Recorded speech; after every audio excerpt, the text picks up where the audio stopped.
దేశ రాజకీయాలలో ఆ నియోజకవర్గం పెట్టింది పేరు.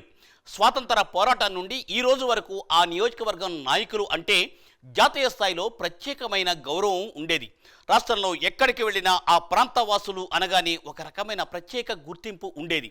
అలాంటి నియోజకవర్గంలో ఈరోజు అధికార పార్టీ శ్రేణులు తీవ్ర అసంతృప్తికి లోనవుతున్నాయట. ప్రజలు సైతం చిన్నబుచ్చుకుంటున్నారట. సమస్య తలెత్తినప్పుడు ఎవరికి చెప్పాలి, ఎలా చెప్పి వాటిని పరిష్కరించుకోవాలో అర్థం కాక జనాలు తలలు పట్టుకుంటున్నారట. ఇంతకు అది ఏ నియోజకవర్గం? అక్కడ టీడీపీ పరిస్థితి ప్రస్తుతం ఎలా ఉంది?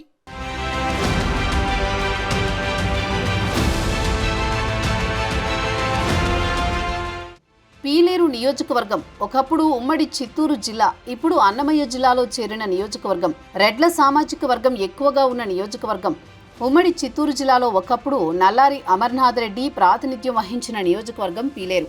అతని రాజకీయ వారసులుగా పెద్ద కుమారుడు నల్లారి కిరణ్ కుమార్ రెడ్డి ఉమ్మడి ఆంధ్రప్రదేశ్ రాష్ట్రానికి ముఖ్యమంత్రిగా పనిచేశారు. అలాగే అతని చిన్న కుమారుడు నల్లారి కిషోర్ కుమార్ రెడ్డి 2024లో టీడీపీ అభ్యర్థిగా గెలిచి కూటమి నాయకుల సహకారంతో గెలుపొంది ఎమ్మెల్యేగా ప్రాతినిధ్యం వహిస్తున్నారు. 2019 నుండి 2024 వరకు ఎమ్మెల్యేగా పనిచేసిన వైసీపీ నేత చింతల రామచంద్రారెడ్డి పనితీరు నచ్చక తీవ్ర అసంతృప్తికి గురైన అక్కడి ప్రజలు 2024 ఎన్నికల్లో టీడీపీ అభ్యర్థి నల్లారి కిషోర్ కుమార్ రెడ్డిని గెలిపించారు.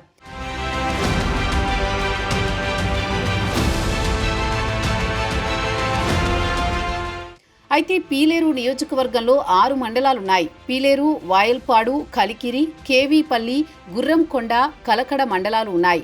ఈ 6 మండలాల్లో టీడీపీ ఏర్పడినప్పటి నుంచి పార్టీ కోసం పనిచేస్తున్న పార్టీ నాయకులను, ముఖ్య కార్యకర్తలను కాదని నేడు ఎమ్మెల్యే కిషోర్ కుమార్ రెడ్డి తనదైన వర్గాన్ని ప్రతి మండలంలో ఏర్పాటు చేసుకున్నారు.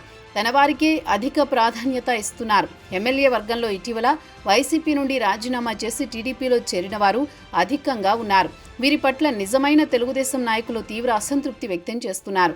ప్రతి మండలంలోనూ టీడీపీ లీడర్లు 3 గ్రూపులుగా విడిపోయి వర్గాలు, వైషమ్యాలను చాటుతున్నారు. అదే కాక తన వ్యాపారాల నిమిత్తం పీలేరు ఎమ్మెల్యే కిషోర్ కుమార్ రెడ్డి ఎక్కువ సమయాన్ని హైదరాబాద్, బెంగళూరులో గడుపుతున్నారు.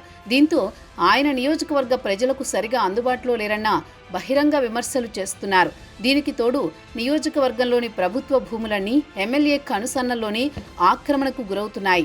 ఈ భూ అక్రమాలలో అధిక శాతం ఎమ్మెల్యే అనుచరులు ఉండడం విశేషం. ఈ విషయాలు నియోజకవర్గంలోని ప్రజలు బహిరంగంగా పేర్కొంటున్నారు.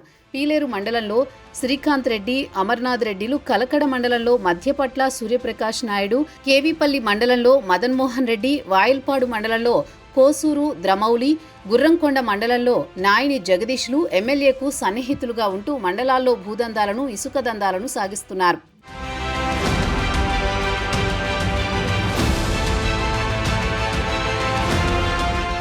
అయితే నియోజకవర్గంలో ప్రజలకు ఏదైనా సమస్య తలెత్తితే వాటిని ఎమ్మెల్యే దృష్టికి తీసుకువెళ్లేందుకు సాహసించక వెనకడుగు వేస్తూ ఉంటారు. ఎందుకంటే నల్లారి వారి కుటుంబం జిల్లాలోని జమీందారీ కుటుంబం, రాజకీయంగా పెద్ద పలుకుబడి కలిగిన బడా కుటుంబం. నల్లారి కిషోర్ కుమార్ రెడ్డి తాత జమీందారీ వంశం, తండ్రి అమర్నాథ్ రెడ్డి పివి నరసింహారావు మంత్రివర్గంలో పనిచేసిన గొప్ప పలుకుబడి కలిగిన నాయకుడు. అలాగే కిషోర్ అన్న కిరణ్ కుమార్ రెడ్డి రాష్ట్ర ముఖ్యమంత్రిగా పనిచేశారు. నేడు బీజేపీ జాతీయ కమిటీ నాయకులుగా కొనసాగుతున్నారు. ఇలాంటి కారణాలతో నగిరిపల్లిలోని కిషోర్ రెడ్డి ఇంటికి వెళ్లేందుకు నియోజకవర్గంలోని సామాన్య ప్రజలు ఆసక్తి చూపరని స్థానికులు బహిరంగంగానే పేర్కొంటున్నారు.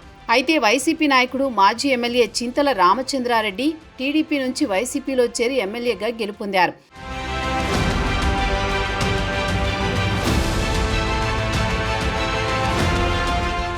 ఇకపోతే 2019-24 మధ్యకాలంలో నియోజకవర్గంలో జనాల నుంచి తీవ్ర ఆరోపణలు ఎదుర్కొన్నారు. భూ అక్రమాలకు, ఇసుక దందాలకు పాల్పడి ప్రజల్లో తీవ్ర వ్యతిరేకతను మూటగట్టుకున్నారు.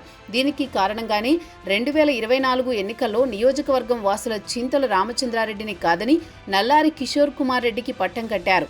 ఆయన గెలుపుకు టీడీపీ శ్రేణులు, జనసేన, బీజేపీ నాయకులు సమిష్టిగా కృషి చేశారు. ఎమ్మెల్యేగా గెలుపొందిన కిషోర్ రెడ్డి నియోజకవర్గంలో అన్ని వర్గాల వారిని కలుపుకుని పోవడంలో పూర్తిగా వెనుకబడ్డారు. కూటమి నాయకులను కలుపుకుని వెళ్లడం లేదన్న విమర్శలు వెల్లువెత్తుతున్నాయి. అంతేకాకుండా నియోజకవర్గంలో 34% టీడీపీ ఓటు బ్యాంక్ ఉంది. మొదటి నుంచి ఆ పార్టీ కోసం పనిచేస్తున్న నాయకులు ఉన్నారు. వారిని పక్కన పెట్టి వైసీపీ నుండి టీడీపీలో చేరిన వారికి అధిక ప్రాధాన్యతనిస్తూ ప్రతి మండలంలో తనకంటూ ఒక వర్గాన్ని ఏర్పాటు చేసుకున్నారు. ఎమ్మెల్యే తీరు నచ్చక టీడీపీలోని ద్వితీయ శ్రేణి నాయకులు తీవ్ర అసంతృప్తితో గ్రూపులుగా విడిపోయారు.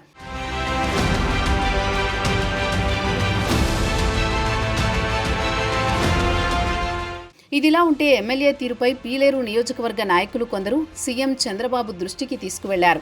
సీఎం స్పందిస్తూ మీ సమస్యలు త్వరలోనే పరిష్కారం అవుతాయని, మీరు పార్టీ లైన్ దాటకుండా పనిచేయండి, మిగతా నేను చూసుకుంటాను అని స్పష్టం చేశారు. అయినా ఎమ్మెల్యే ప్రవర్తనలో మార్పు రాలేదు.